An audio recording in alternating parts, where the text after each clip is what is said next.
Hi, my name is Melissa Makors, and I'm going to be doing makeup for Dias de los Muertos. Supplies you will need are simple craft brushes and water-based Mehron-Paradise makeup. You just add water and then you start painting your face.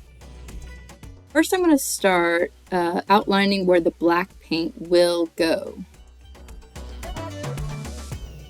Number 2, I fill in the white areas, forehead, cheeks, chin, where the teeth will go. Next, I paint in the large black places, like the eyes and the nose and around the cheeks. Then I'm going to use the dirty brush and just kind of smudge different areas that need shading, where shadows are.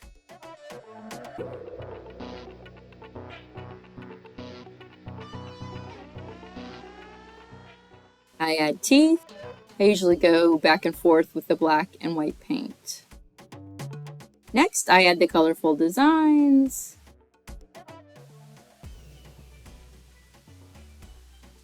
And this is the completed look, along with the headband with flowers on it. I think it turned out pretty good. This is my husband. I also did his makeup. It was a little difficult because he has a beard. Special note, if you plan to go dancing and sweat a lot, this makeup is not drip sweat proof. Thanks for watching!